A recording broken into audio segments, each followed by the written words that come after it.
ხოფასები მატულობს ხალხს არა საშუალება. და შემცირებულია, საკმაოდ შემცირებულია ვაჭრობა. ძალიან შემცირებულია. და არა. ხასები რო ცოტა ზია.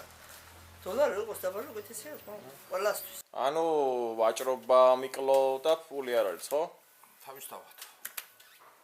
და გამოსავალ თქვენიაც რა არის საქმე? და დისკუსიის გაფტკიცება. ხალხის დასაქმება შემოსავალი მოემატოს. კარგი. მეტი უკვე ეს რა არია. მე დამაქცია, მე კრედოდან მაგ 400 ლარს ვიხდიდი. 568 ლარი გადავიხადე გუშინ წინ ტრიცვიად იყო. გუშინ საღამოს სორო გადინიყო და დედამიტირა. შევედი ბანკში უთხარი მომეცი ლარში. მომცემ დოლარში. სამ თვეში მაგ 900 გარახტილი. სტუდენტი მყავს შვილი. რა ვქნა მითხარით? ყოფილი თანამშრომელი, პატიოსთან ვიმუშავეს. ყოფილმა წოველმა თავრობამ გამიშვა სახლში. რა ვქნა, რას ვეწიოთ, ამევიკიდო თავი. ორი შვილი მყავს, სტუდენტი ყავს.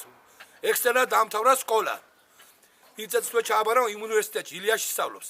რა გავაკეთო მითხარ? გაძვირდა ეს საკონელი. და ვერ პიქს ხო? ანუ ისა დოლარის მომატებამ გამოიწვია კრიზისი. დოლარმა რომ მიმატა პენსია გამინახა. რა ვეიგებ?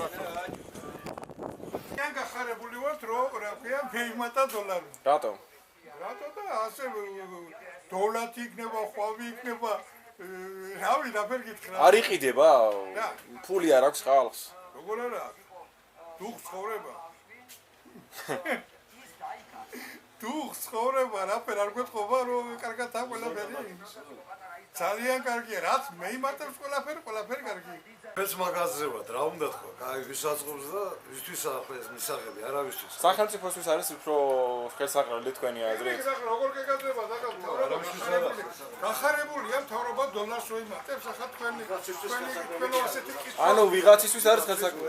არავისთვის ხელსაყრელი არა, ცხოვრება გლობალურ თელი მსოფლიოში ასე ხდება. თამაში ეხო გამით დეიკლებს დოლარი თუ რა? ანუ კრედიტი გაქვს გამოტანილი დოლარში? გაყიდვებმა იკლო? დიახ, ნაკლებად ნამდვილად.